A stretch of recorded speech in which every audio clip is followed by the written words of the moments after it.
Hello বন্ধুরা, welcome back to my channel. তো সবাই কেমন আছো? আশা করি সবাই ভালো আছো আর আমিও ভালো আছি। তো ছেলে হওয়ার পর কিন্তু এটা আমার ফার্স্ট ব্লগ। তো দেখতেই পাচ্ছ এরকম বৃষ্টির মধ্যে বেরিয়ে যেতে হয়েছে, কারণ আমাদের ডোডোর ছিল সেদিন ফার্স্ট ভ্যাকসিন।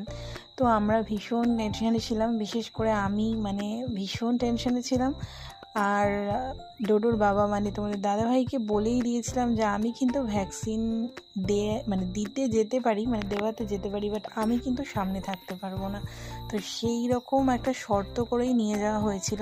তো যাই হোক, চলেই এসে দেখতেই পাচ্ছ বাচ্চাগুলোকে দেখে এত খারাপ লাগছে, প্রত্যেকে ভ্যাকসিন দিয়ে দিয়ে বেরাচ্ছে আর এত কান্নাকাটি করছিল। তো যাই হোক, এখানে আমাদের ডোডোর ওজন মাপা হচ্ছিল, ওকে রেডি করা হচ্ছে ভ্যাকসিনেশন করানোর জন্য। তো আমার না রীতিমতো কি বলবো, এত ভয় লাগছিল, একটা ছোট্ট বাচ্চা, তার মধ্যে দেখো এত বৃষ্টি, মানুষজন এখানে আটকে রয়েছে। তো যাই হোক, দাঁড়িয়ে আছে তোমাদের দাদাভাই, এই যে ঢুকে গেছে। তো যাই হোক, এই অবধি আমি ভিডিওটা করেছি, তারপরে আমি ভিডিও করতে পারিনি, কারণ ওর যখন ভ্যাকসিন চলেছে আমি তখন ভিডিও করতে পারিনি, আমি বেরিয়ে গেছিলাম ওখান থেকে। তো যাই হোক, আমাদের ডোডো দেখো নিয়ে বসে আছে তোমাদের দাদাভাই। বাট ওনারা হেলথ সেন্টারের যে দিদিরা, তারা বলছিল যে আমার বাচ্চা নাকি সবার তুলনায় অনেক কম কান্নাকাটি করেছে।